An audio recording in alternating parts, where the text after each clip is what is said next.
आपस में मारपीट ही नहीं होती है, लोगों की जान ही नहीं जाती है, बल्कि गोरखपुर नगर में कर्फ्यू लग जाता है, जिससे कितना बड़ा जनता का नुकसान होता है ये आप जानते हैं।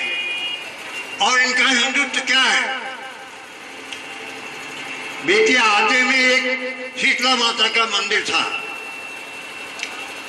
वो कुछ झगड़े में था, दो दल उसमें, दो पार्टियां उसमें शामिल थी कि इसमें हमारा स्वामित्व होना चाहिए, और दूसरी कहती थी कि इसमें हमारा स्वामित्व होना चाहिए।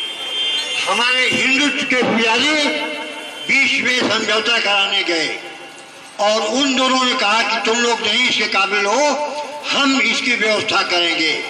तो वहां पर उन्होंने शीतला माता का एक छोटा सा मंदिर बना दिया और जो सारी जमीन थी उसको महाराणा प्रताप शिक्षा परिषद के नाम में करवा दिया, और अब वहां पर उनका इंटरमीडिएट तक का अंग्रेजी माध्यम का स्कूल चलता है।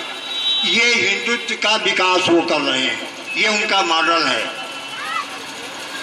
जब विकास हमारी पार्टी ने एक मुद्दा बनाया तो इन पार्टियों ने क्या किया कि विकास के मुद्दे को भी, जो स्कैंडल के पीछे स्कैंडल करके चली आ रही थी कांग्रेस, अब विकास की बात वो भी करने लगी है। और मोदी जी तो विकास को अपना एजेंडा ही बना रहे हैं, सब भाई समाज में भाईचारे का सबको संदेश दे रहे हैं। अब इन लोगों का विकास क्या है बहुत अच्छी तरह से बताया गया है। हमारे मोदी, हमारे योगी साहब भी विकास का मुद्दा अपने एजेंडे में ले रहे हैं, लेकिन उनसे पूछिए कि उन्होंने इन 17 सालों में, 18 सालों में कौन सा विकास किया है। उन्होंने हिंदू सेवा आश्रम बनाया है, उस हिंदू सेवा आश्रम में क्या होता है, उनका चुनाव कार्यालय चलता है। ये उनके विकास का मॉडल है जो सांसद जी से संभवतः बनाया गया है। और इसी तरह से उन्होंने कभी भी समाज के हित में नहीं, अपने हित के लिए उन्होंने तमाम सारे कार्य किए हैं। इतनी बड़ी पीठ को जो विश्व भर में प्रसिद्ध है, उसके अंदर बैठ करके वो इस तरह कार्य कर रहे हैं जो कि हिंदुत्व के सर्वथा खिलाफ है। मैं आपसे ये भी कहना चाहता हूं कि उनकी नीति तो वापस होती ही चली जा रही है, मगर जब मैंने यहाँ पर तमाम बीमारियां फैलने के कारण एम्स का मुद्दा उठाया तो योगी जी को भी आमंत्रित किया कि आप आएं और इसमें योगदान अपना दें। तो उन्होंने कहा कि आप लोग बेकार के मुद्दे उठाते रहते हैं, एम्स तो यहाँ के लिए पहले ही सेटल हो चुका है। मुझे तरस आया उनके नॉलेज के ऊपर। कहने लगे ये तो गवर्नमेंट जब हमारी थी केंद्र में, यानी वाजपेयी सरकार, तभी ये पास हो गया था और हमारे पास इसके प्रमाण हैं। तो मैंने उनसे केवल इतना ही निवेदन किया कि महाराज जी जरा कुछ समझ के बात कीजिए। ये प्रधानमंत्री स्वास्थ्य सुरक्षा योजना के अंतर्गत पहली बार उत्तर प्रदेश में एक एम्स जैसी संस्था बनाने की, चिकित्सा संस्थान बनाने की बात उठी है, और जिसको कि रायबरेली में बना दिया गया। आप जानते हैं कि रायबरेली लखनऊ से कितना दूर है और लखनऊ में कितने चिकित्सा संस्थान हैं। वहाँ पर SGPGI है जो एम्स जैसा है, वहाँ पर मेडिकल यूनिवर्सिटी है, वहाँ पर राम मनोहर लोहिया चिकित्सा संस्थान है, आयुर्विज्ञान संस्थान है, और प्राइवेट सेक्टर में सहारा और मायो और कितने वहाँ पर हैं। मगर उस एम्स को कांग्रेस सरकार ने रायबरेली में बना दिया। जब मैंने इसका विरोध किया, इसके खिलाफ जनहित याचिका दाखिल किया, तो उसके ऊपर भी कटाक्ष किया गया कि ये बेकार के मुद्दे उठाए जा रहे हैं, इनको ये समझ ही नहीं है। बाद में मुझको पता लगा कि वो मेडिकल कॉलेज को कमजोर करना चाहते हैं और मेडिकल कॉलेज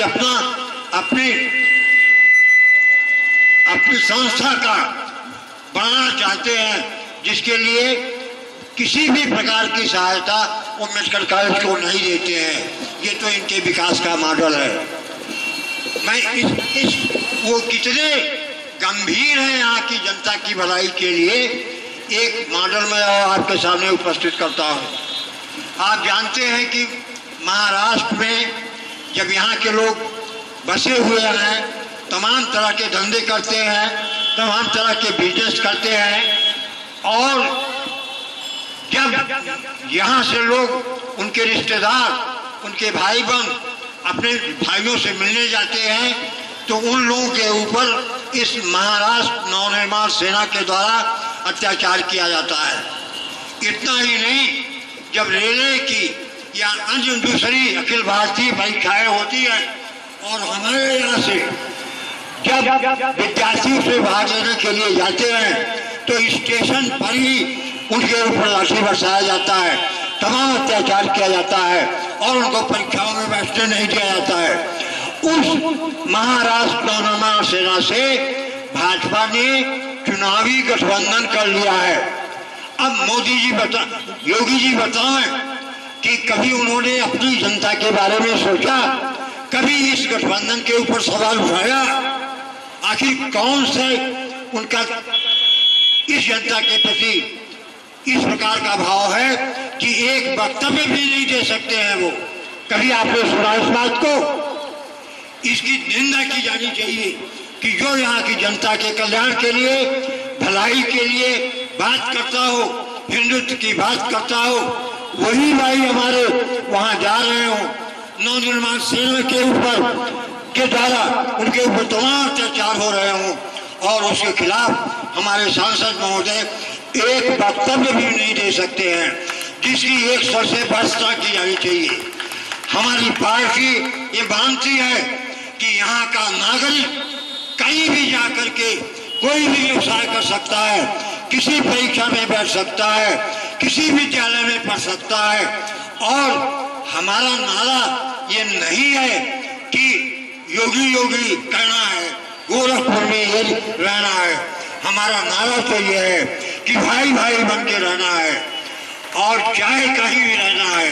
सबका ये सब भारतीयों का जो नागरिक है यहाँ के, उनका बराबर का अधिकार है, चाहे उत्तर प्रदेश में, चाहे राजस्थान में, चाहे महाराष्ट्र में, चाहे कर्नाटक और तमिलनाडु में। ये हमारी पार्टी का सिद्धांत है। ये सारे ऐसे मुद्दे हैं, मैं चाहूंगा कि योगी जी से पूछें, आप जवाब मांगे उनसे कि आपने पैसा कहाँ खर्च किया है अपनी सांसद निधि का, कौन से निर्माण और विकास के काम करवाए हैं, कौन से शिक्षालय बनवाए हैं जहाँ पर कि मुफ्त में जनता की भलाई के लिए पढ़ाई हो रही हो। इन सब सवालों का जवाब देना होगा। क्यों नहीं उनके मुंह से आवाज निकल रही है कि महाराष्ट्र नवनिर्माण सेना की जो ये गठबंधन हुआ है भाजपा के साथ, उसकी भर्त्सना करे हो। ये तमाम सारे विचार हैं जो मैं आपके सामने प्रश्न के रूप में छोड़ता हूँ।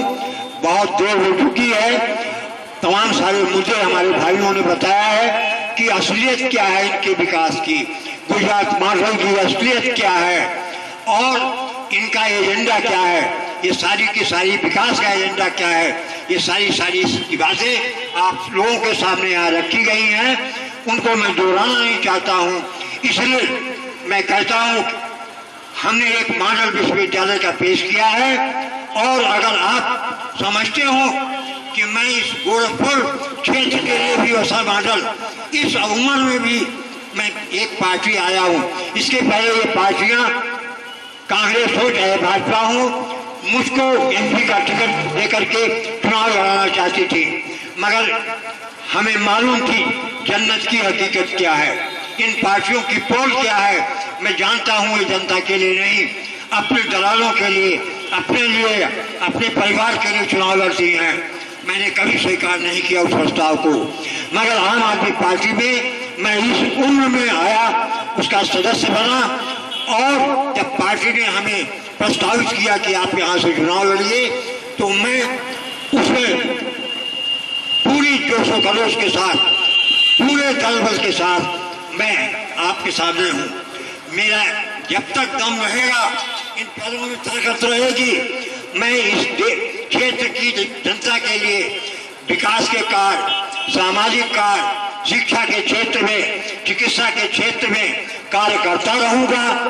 और अगर आप उसको स्वीकार करते हैं मेरी सेवाओं को, तो आपसे मेरी गुजारिश है कि 12 तारीख को झाड़ू चुनाव चिन्ह के ऊपर बटन दबा करके अपने बहुमूल्य मतों से, भारी मतों से मुझको संसद में भेजिए और संसद में जाकर के मुझको एक बड़ा प्रकरण मिलेगा।